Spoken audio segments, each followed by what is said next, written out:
এখন আমরা চ্যাপ্টার 2 অর্থাৎ মৌলিক অসমতা এই চ্যাপ্টারটির কিছু গুরুত্বপূর্ণ বেসিক দেখব, যে বেসিকগুলো ছাড়া এই চ্যাপ্টারের ম্যাথগুলো করা যাবে না। তো যে বেসিকগুলো লাগবে শুধু তোমাদেরকে সেগুলোই দেখাচ্ছি, আরও যদি বেসিক সামনে লাগে তো সেটা তোমাদের অঙ্কের পাশাপাশি দেখিয়ে দেব। তো আজকে আমরা যে বেসিকটা দেখব সেটা হচ্ছে গিয়ে যে তোমরা জানো যে মধ্যক বা গড়ের ইংরেজি হচ্ছে মিনস।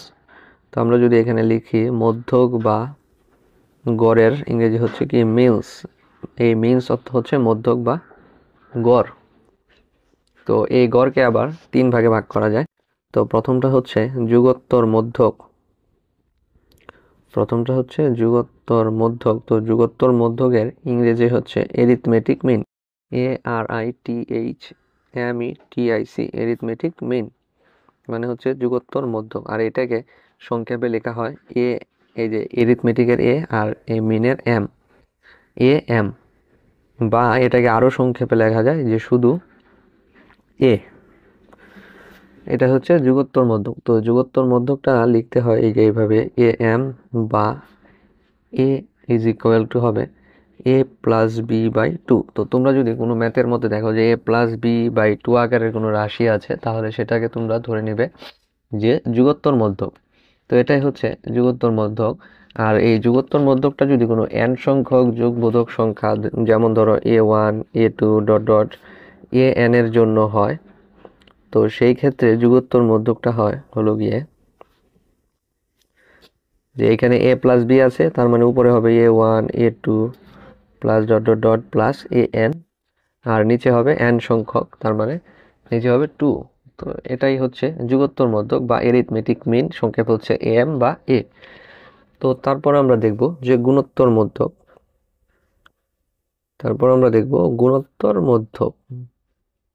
তো গুণোত্তর মধ্যকের ইংরেজি হচ্ছে geometric mean, GEOMETRIC, geometric mean. তো তোমরা কিছুটা ইংরেজিও জেনে রাখো এইগুলোর। তো জিওমেট্রিক মিনের এখানে আছে জি, এখানে আছে এম। তো এখানে সংক্ষেপে লেখা হয় জিএম বা শুধু জি। তো তোমরা যদি কোনো ম্যাথে দেখো যে জিএম বা জি আছে, তাহলে সেটা বুঝবে যে সেটা হচ্ছে গুণোত্তর মধ্যক। তো গুণোত্তর মধ্যককে আমরা লিখতে পারি এইভাবে যে জিএম বা G is equal to √/AB, A into B. আর এটা যদি n সংখ্যক সংখ্যার জন্য লিখি,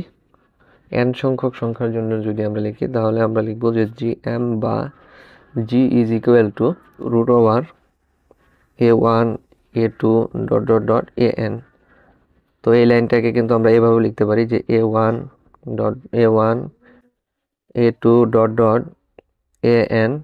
এখানে ব্র্যাকেট দিলে আমরা জানি √/কে যদি আমরা তুলে দিই তাহলে আমরা স্কোয়ার দিতে পারি, যেহেতু এখানে স্কোয়ারের মানে নিচের মানটা আমরা জানি না, নিচের মানটা, সেই জন্য আমরা বসাবো n, মানে হচ্ছে n সংখ্যক সংখ্যার জন্য। তো এটাই হচ্ছে গুণোত্তর মধ্যক বা জিওমেট্রিক মিন, যাকে সংক্ষেপে প্রকাশ করা হয় জিএম বা শুধুমাত্র জি দিয়ে।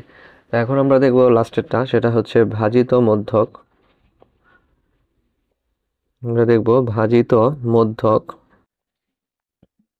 তো ভাজিত মধ্যকের আরেক নাম হচ্ছে ভাজিত মধ্যক বা গড়। এটাকে বলা হয় হারমোনিক মিন। তো মিন দিয়ে তো বোঝানো হয় গড়, আর হারমোনিক দিয়ে বোঝানো হয় ভাজিত মধ্যক। তো আমরা লিখবো HARMONIC,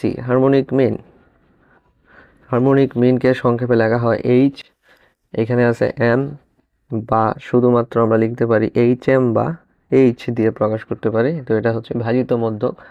তো ভাজিত মধ্যকের ক্ষেত্রে আমরা লিখতে পারি যে HM বা H ইজ ইকুয়াল টু যে 1/1/2 into 1/A1 plus 1/B1 is equal two, এখন আমরা এখানে লিখতে পারি কি, দেখো এখানে আছে 2, এখানে আছে A। তো এই সবগুলোর সাথে যদি আমরা গুণ করি, তাহলে এখানে আমরা পাবো 2A plus 1/2B, 2A plus 1/2B।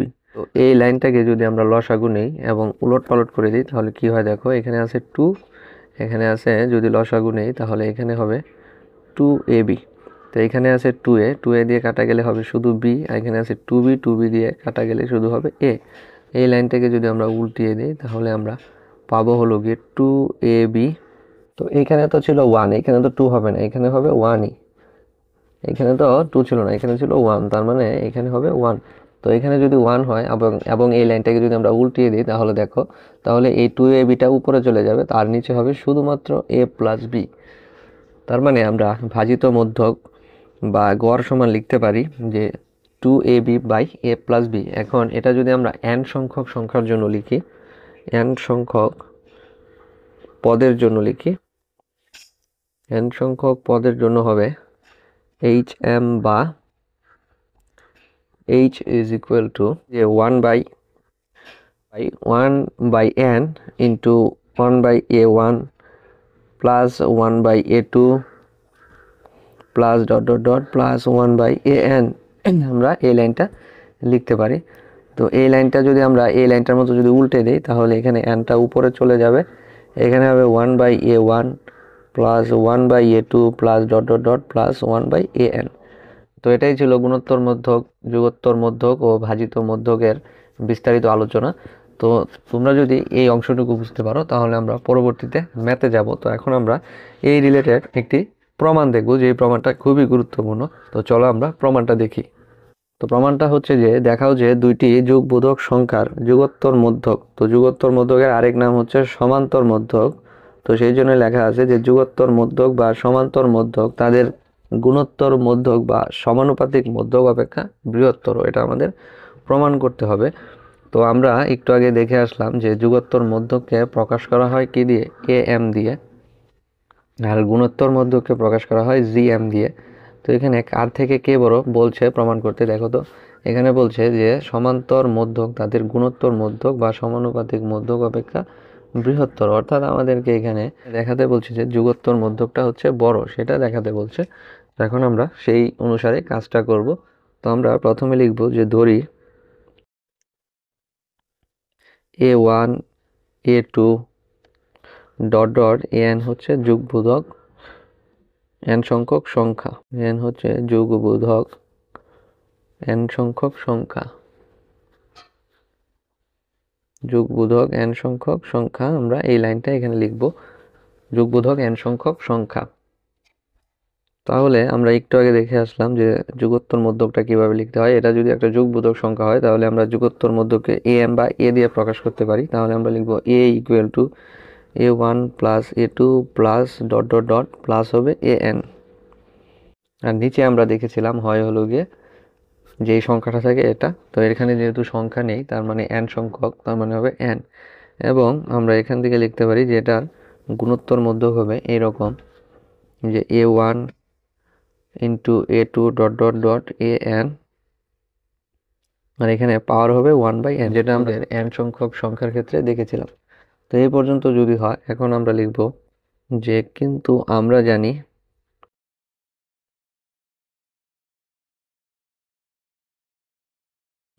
আমরা জানি যে দেখো এটা খুবই ইন্টারেস্টিং একটা জিনিস যে a1 into a2 is equal to a1 plus a2 by 2 whole square minus a1 minus a2 by 2 whole square.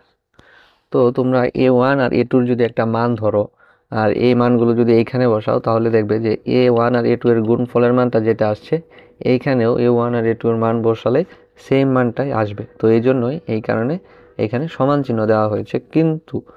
কিন্তু একটা জিনিস দেখো যে a1 আর a2 এর গুণফলটা যদি তোমরা শুধু এটার সাথে তুলনা করো সেই ক্ষেত্রে দেখবা যে এইটার মানটা হয়ে গেছে বড়।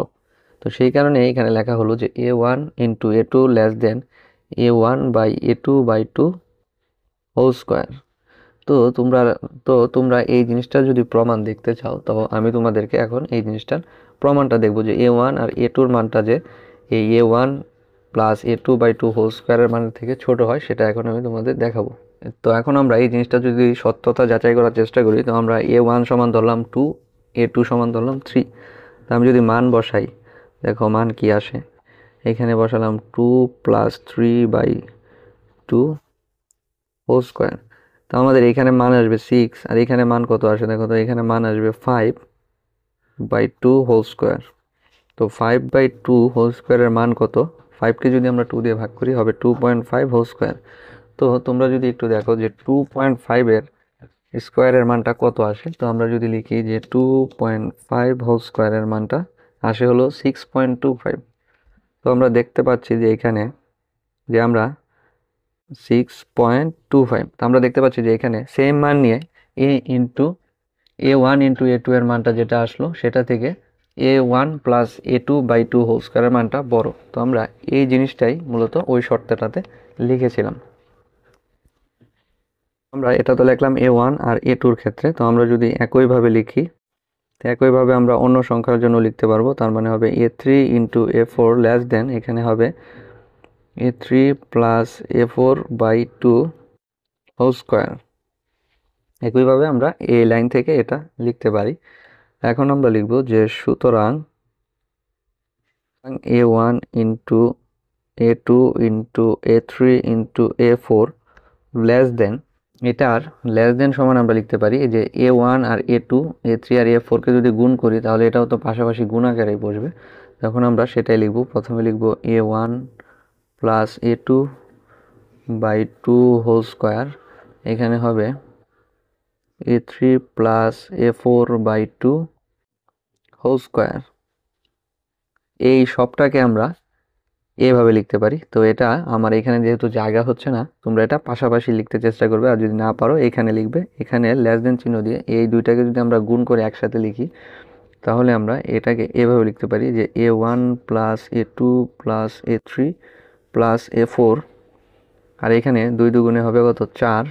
যেহেতু দুটোটার উপর স্কোয়ার আছে তার মানে এখানে বসে যাবে স্কোয়ার। আমি আশা করি যে তোমাদের এই পর্যন্ত একদম ক্লিয়ার। এই পর্যন্ত যদি তোমরা বুঝতে পারো তোমাদের এই ম্যাথটা 50% বোঝা শেষ।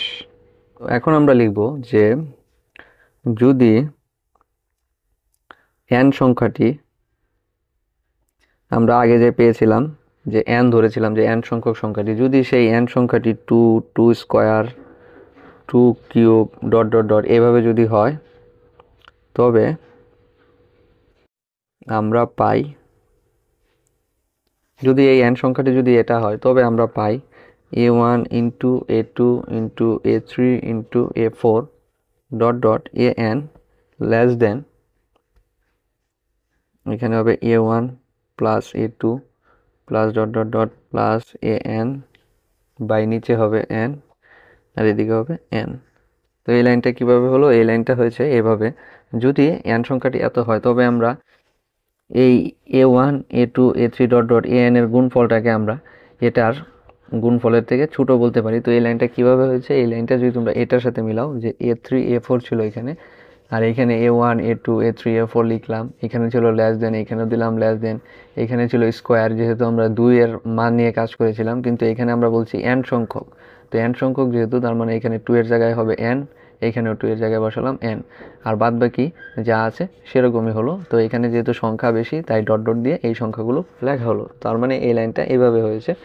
এখন এই লাইনটা থেকে যদি আমরা এখন এটা লিখি যে A1 A2 A3 A4 dot dot an, এই পর্যন্ত লিখে এখানে পাওয়ার হিসাবে আছে কি n, এই nটাকে যদি আমরা এই বাম পাশে নিয়ে আসি তাহলে এটা 1/n হয়ে যাবে। যেহেতু এটা আছে উপরে, আমরা যদি এই বাম পাশে নিয়ে আসি এটা নিচে চলে আসবে, তার মানে এটা 1n নিচে চলে আসবে, হবে এখানে 1/n। এইখানে আছে লেস দেন চিহ্ন, লেস দেন চিহ্ন দিয়ে এখানে বাকি যে অংশ আছে সেই অংশ বসালাম A1 + A2 plus dot dot dot plus an বসালাম। an বসানোর পর নিচে আছে কি n বসালাম, আর এখানে তো n নাই, কারণ এই nটা তো আমরা বাম পাশে নিয়ে আসলাম। আমরা এই nটা বাম পাশে নিয়ে এসে কাজ করে ফেললাম। তো আমরা দেখো কি লিখতে পারি, যে এটা দেখো তো একটা পরিচিত রূপ দেখা যাচ্ছে না, এটা হচ্ছে গুণোত্তর মধ্যক। গুণোত্তর মধ্যককে আমরা প্রকাশ করি gm দিয়ে। তো আমরা লিখলাম gm, এখানে লেস দেন চিহ্ন আছে, লিখলাম লেস দেন, আর এটা কার চেহারার সাথে মিলছে? এটা হচ্ছে যুগোত্তর মধ্যকের চেহারার সাথে মিলেছে, তার মানে আমরা এখানে লিখব am।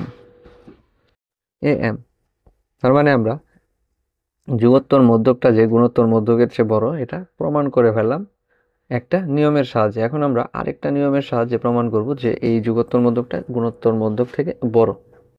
এখন আমরা দ্বিতীয় অংশের প্রমাণটা দেখব। তো দ্বিতীয় অংশে আমাদের লিখতে হবে যে যদি n সংখ্যাটি 2 স্কোয়ার 2 কিউব না হয়, আগে আমরা লিখেছিলাম যদি n সংখ্যাটি 2 স্কোয়ার 2 কিউব হয়, এখন আমরা লিখব যদি এটা না হয় তাহলে ধরি A1 A2 dot dot an, তারপর বড় হাতের a dot dot a সংখ্যাগুলিতে r সংখ্যক বার a আছে, এটা আমরা ধরে নিছি বড় হাতের a গুলো r সংখ্যক বার a আছে, যে জন্য n প্লাস r সংখ্যাটি 2 এর গুণিতক, তাহলে আমরা পাই, আমি যে তোমাদেরকে একটা 2 আর 3 ধরে যে একটা জিনিস দেখিয়েছিলাম যে বাম পক্ষটা হচ্ছে ডান পক্ষ হচ্ছে ছোট, এখন সেটাই লিখবো যে a1 a2 dot dot an, এ আরও হচ্ছে an এর সংখ্যার সদস্য, এই জন্য আমরা লিখলাম বড় হাতের a, আর এ আর আছে এ আছে আর সংখ্যকবার, সেই জন্য এটা আমরা এর উপর পাওয়ার হিসাবে বসিয়েছি। তো এগুলো একটু প্রমাণ তো, তাই এগুলো একটু এভাবে লিখতে হয়। তারপর আছে a1 a2 plus dot dot plus an plus এই যে এখানে যে আর এর উপরে যে আর পাওয়ার দিয়েছি, এখন আরটা হবে এ এর সামনে বা এর ডান পাশেও লিখতে পারো, মানে সহগ হিসাবে বসলো পাওয়ারটা। আর এইদিকে হবে n প্লাস আর, আর এদিকে পাওয়ার হিসেবে হবে n প্লাস আর। মানে হচ্ছে এখন আমরা n প্লাস আর সংখ্যকবার নিয়ে কাজ করব, তো সেই জন্যই আমরা এই সংখ্যাগুলোর জায়গায় বসালাম n প্লাস আর নিচে। আমরা তো নিচে সাধারণত সংখ্যা বসাতাম, তো এখানে সংখ্যার পরিবর্তে বসেছে n প্লাস আর, আর পাওয়ারেও আমরা সংখ্যা বসাতাম, সেখানে বসেছে n প্লাস আর।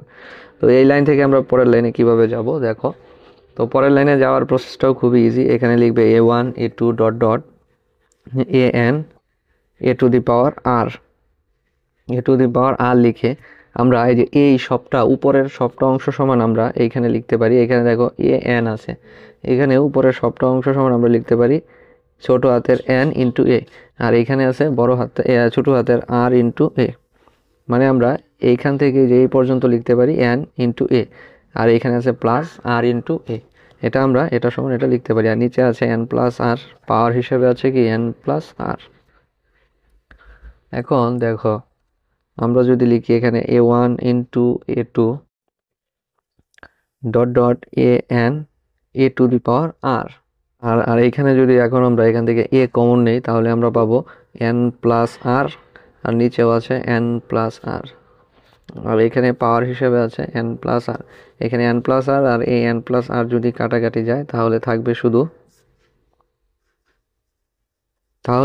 থাকবে a to the power n plus R. এই যে এই দুইটা যেহেতু কাটা, তার মানে এটা সমান থাকছে এটা। তো এখন আমরা কি করব, আগে আমরা দেখেছিলাম যে পাওয়ার n যদি অন্য পাশে পাওয়ার হিসেবে থাকে এবং এটা যদি এই বাম পাশে চলে আসে তাহলে সেটা 1 এর নিচে চলে যায়, তাহলে আমরা এখান থেকে লিখতে পারি যে এই nটাকে যদি আমরা বাম পাশে নিয়ে আসি তাহলে এটা এইভাবে বসবে, 1 এর নিচে বসবে। আর এখানে এটা তখন পাওয়ার মুক্ত হলো, মানে n পাওয়ার মুক্ত হলো, আর এর উপর তো একটা পাওয়ার মনে মনে আছে 1, এটা তো আর লিখতে হয় না। তো দেখো এই চেহারাটা কার সাথে মিলে, এই চেহারাটা হচ্ছে গুণোত্তর মধ্যক বা জিএম এর সাথে মিলছে। আর এই চেহারাটা তো এখানে দেওয়াই আছে, আমরা লিখলাম এ। আমরা যেহেতু গুণোত্তর মধ্যককে শুধু জিও লিখতে পারি, তা আমরা লিখলাম জি, আর এখানে বসালাম এ। সুতরাং n সংখ্যক ধনাত্মক সংখ্যার যুগোত্তর মধ্যক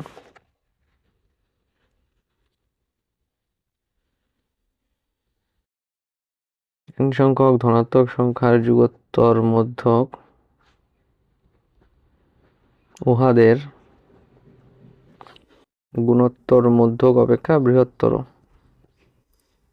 তো তোমাদের অনেকের মনে প্রশ্ন থাকতে পারে যে আমরা প্রথম অংশ যে কাজটা করেছিলাম, মানে যে প্রমাণটা, সেটাও তো সেমই ছিল যে জি স্মলার দেন এ, এইখানেও তো সেমই, তাহলে আমরা কোন পর্যন্ত লিখব? তো পরীক্ষাতে তোমরা চেষ্টা করবে যে এই শেষ পর্যন্ত আনসার করে আসতে, কারণ শেষ পর্যন্ত আনসার করে যদি তোমরা আসো তাহলে তোমাদের নাম্বার কাটার কোনো চান্স থাকবে না। কিন্তু তোমরা যদি শুধু এই যে এই পর্যন্ত যদি দিয়ে আসো, এই যে এই পর্যন্ত আমরা যে প্রথম অংশ করেছিলাম, প্রথম অংশ পর্যন্ত যদি দিয়ে আসো তাহলে স্যারেরা তোমাদের নাম্বার কেটে দিতে পারে। তো তোমরা নিশ্চিত থাকার জন্য এই শেষ পর্যন্ত করে আসবে, যেহেতু এই অংশটা খুব বেশি একটা কঠিন না। তোমরা যদি 2-3 বার বাসায় ট্রাই করো এবং আমি যেভাবে বুঝিয়ে দিলাম তোমরা যদি এভাবে বুঝতে পারো, তাহলেই এই ম্যাথটা খুব সহজেই তোমরা করতে পারবে এবং আয়ত্ত করতে পারবে। তো আজকের ভিডিওটি এই পর্যন্তই। তোমরা এই ম্যাথটা বাসায় 3 থেকে 4 বার ট্রাই করে দেখো, ম্যাথটা তোমাদের কাছে অনেক ইজি লাগবে।